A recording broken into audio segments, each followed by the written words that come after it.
Halo, halo.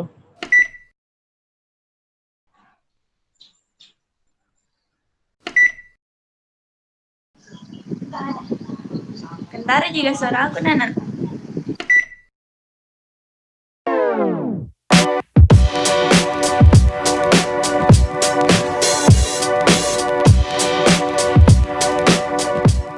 Assalamualaikum warahmatullahi wabarakatuh.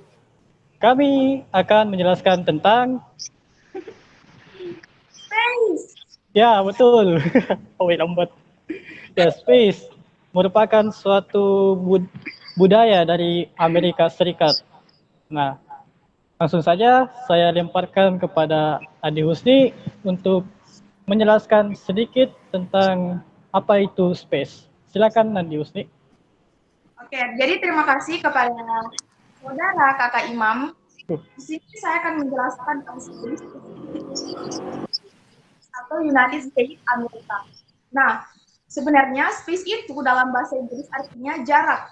Namun setelah saya membaca di Google, di film-film dan menonton beberapa sumber dari YouTube, katanya itu di Amerika space dikatakan juga itu sebagai waktu sendiri. Memang dikatakan jarak, tapi mereka juga kadang mengatakan bahwa space itu waktu-waktu mereka ingin menyendiri seperti itu, atau pribadi mereka, privasi mereka. Karena biasanya kalau saya nonton film itu, ketika mereka ingin membutuhkan waktu untuk menyendiri, mereka akan mengatakan I need space, yang artinya saya ingin sendiri seperti itu. Nah, di US atau United States Amerika, space itu adalah hal yang sangat umum. Hal ini dikarenakan negaranya yang begitu sangat besar, sehingga penduduknya yang tidak menyimbangi dengan negaranya dan menjadikan mereka memiliki jarak yang sangat besar kepada antara setiap masyarakatnya. Selanjutnya itu penduduknya itu yang di Amerika suka berpindah-pindah tempat. Nah, hal ini dilakukan setiap 4 sampai 5 tahun sekali. Misalnya hari ini tahun ini saya tinggal di Beverly Hills, maka 4 tahun atau 5 tahun ke depan saya akan pindah ke Los Angeles atau di Texas misalnya. Dan selanjutnya space ini sangat kelihatan atau bisa kita lihat pada remaja di United States. Karena remaja-remaja di sana ketika sudah berumur 18 tahun, orang tuanya akan memberikan mereka kebebasan untuk melakukan apapun itu.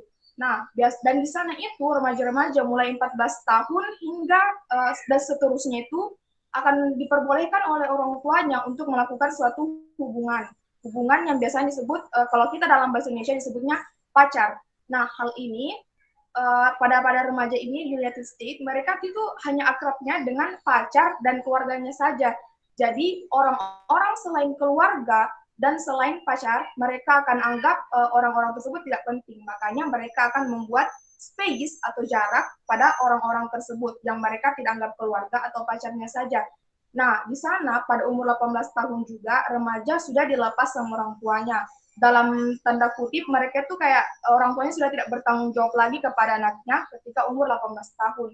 Makanya kadang orang remaja-remaja di Amerika itu lebih menjaga jarak, lebih dekat atau lebih mengetahui, lebih mempererat space antara dia dan pacarnya daripada dia dan orang tuanya, karena mereka lebih menganggap pacar itu lebih penting karena umur 18 tahun orang tuanya itu sudah melepaskan anaknya.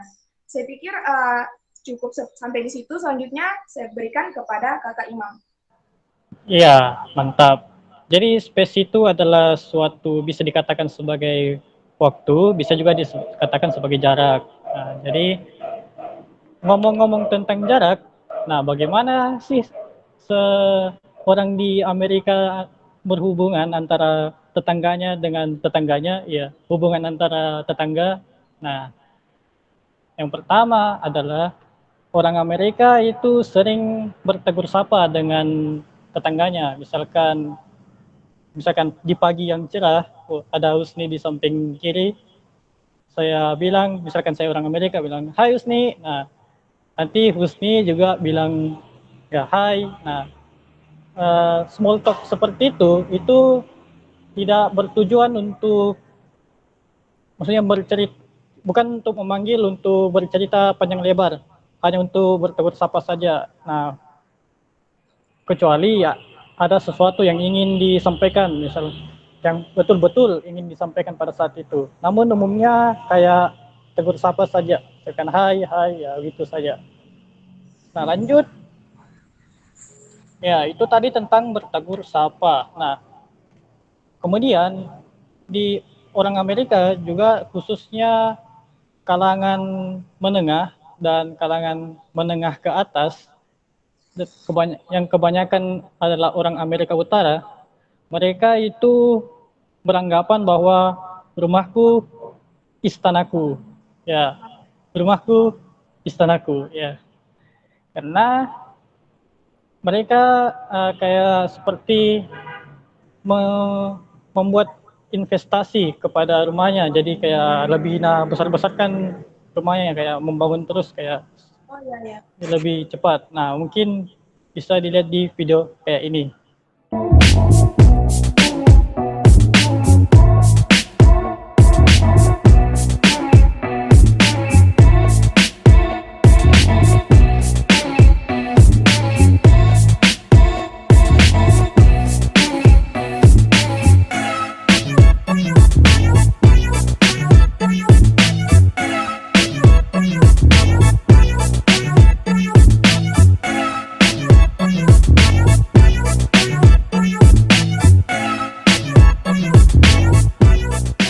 Itulah tadi video yang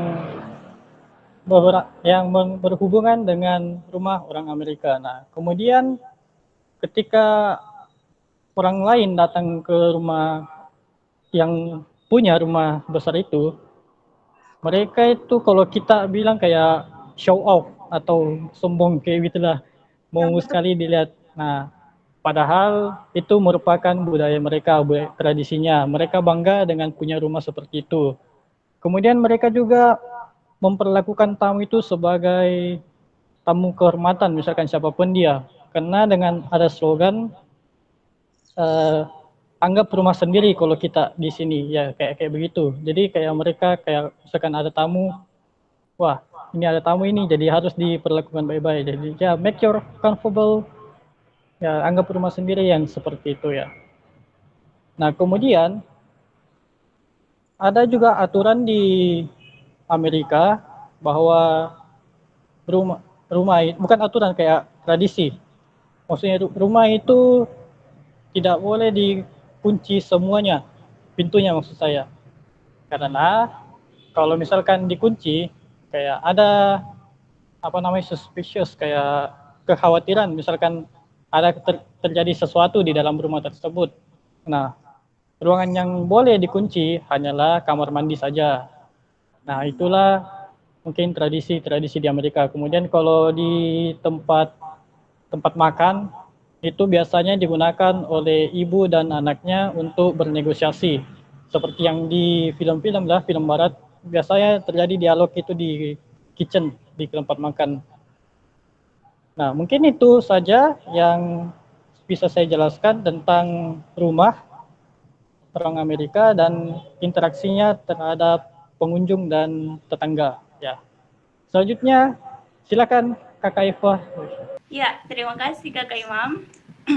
Selanjutnya kita akan membahas mengenai personal space and body language. Apa sih itu personal space? Jadi, personal space adalah area di sekitar suatu individu yang ditetapkan sebagai batas nyaman mereka atau batas tidak nyaman mereka ketika berinteraksi dengan orang lain di luar atau di masyarakat. Personal space sangat penting bagi setiap individu. Kenapa? Dalam membina hubungan sosial, seorang individu akan merasa nyaman berinteraksi dengan menggunakan space tertentu. Jadi, istilah personal space ini juga dikenal dengan istilah proxemic yang diperkenalkan oleh seorang antropologis Edward T. Hall pada tahun 1966. untuk menjelaskan antara jarak manusia sesuai dengan cara mereka berinteraksi. Menurut Hall, jarak sosial antar manusia ini berhubungan dengan jarak fisik mereka, dan Hall juga membaginya beberapa bagian. Contohnya ketika mereka berpelukan, berpegangan, atau mereka berbisik. Bentuk jaraknya itu kurang dari 15 cm sampai 45 cm. Yang kedua itu jarak personal, yaitu ketika mereka berinteraksi dengan teman akrab mereka. Jaraknya itu sekitar 75 cm sampai 120 cm. Yang ketiga, jarak sosial, yaitu ketika mereka bertemu dengan kenalan mereka. Jaraknya itu 1 sampai 3 meter. Dan terakhir, jarak publik ketika mereka berinteraksi dengan masyarakat luar. Jaraknya yaitu 3 sampai 7 cm. Hall mencatat bahwa dalam kebudayaan yang berbeda, maka jarak sosial di masyarakat atau individu tersebut akan berbeda pula. Jarak sosial ini juga bergantung pada budaya, negara, situasi sosial, gender, dan kesukaan individu. Misalkan di bagian Amerika Latin, negara yang berlatar belakang budaya Inggris, mereka ketika berkomunikasi atau membicarakan tentang hal-hal berbau bisnis, space atau jarak mereka berkomunikasi itu sangat dekat.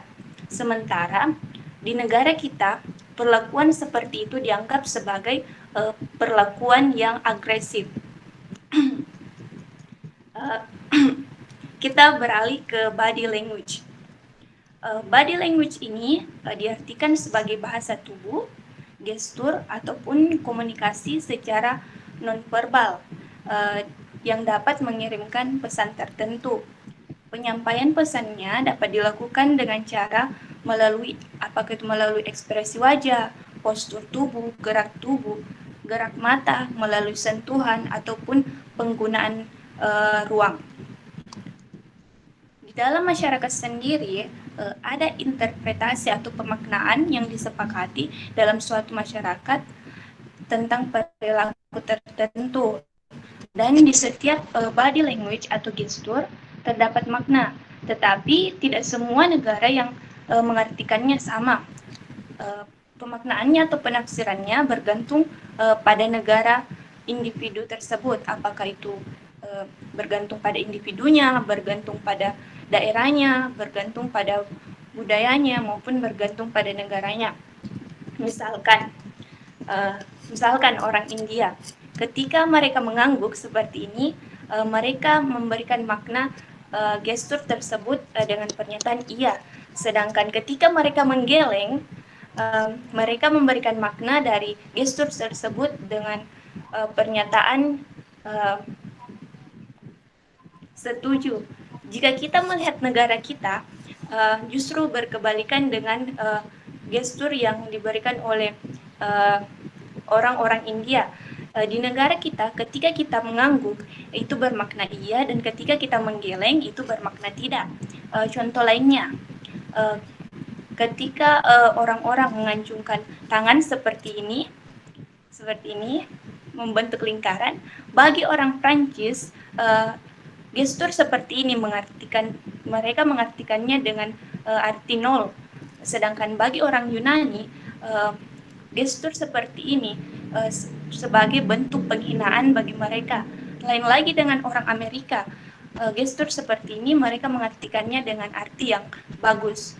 Jadi perlu diketahui bahwa kesalahpahaman lintas budaya dalam menerjemahkan gestur pasti selalu ada, dan tidak ada yang salah ataupun tidak ada yang benar, karena kita tahu bahwa budaya di setiap negara itu berbeda-beda, dan itu sebagai pembelajaran lintas budaya bagi kita dan sebagai pembuka untuk memperkuat kemauan kita menghormati dan mengeksplorasi perbedaan budaya di seluruh dunia.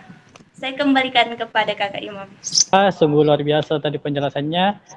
Jadi kita telah mempelajari tentang salah satu budaya yang ada di Amerika, tadi telah dijelaskan bahwa kalau di India seperti ini, di Yunani seperti ini, di Amerika sendiri seperti ini, dan di Indonesia seperti ini. Perlu kita ketahui, dan ini merupakan salah satu ilmu yang penting. Bagaimana kalau kita nanti ketemu dengan turis itu merupakan berasal dari Yunani, kita jangan seperti itu tadi, karena mereka beranggapan bahwa ya seperti ini. Ya, kemudian kalau kita ketemu dengan orang Amerika, ya bisa diajukan tadi yang begini karena mereka paham dan sepaham dengan budaya kita. Jadi itulah tadi satu dari sekian banyak budaya di Amerika yang telah kami bahas. Dan mohon maaf untuk segala kesalahan dan ketidaksesuaian dengan di hati para penonton. Terima kasih. Saya Imam Fadli. Saya Fauzain. Ya, Fadilul Zain. Andi Husnian Zainuddin. Pamit undur diri dan wassalamualaikum warahmatullahi wabarakatuh.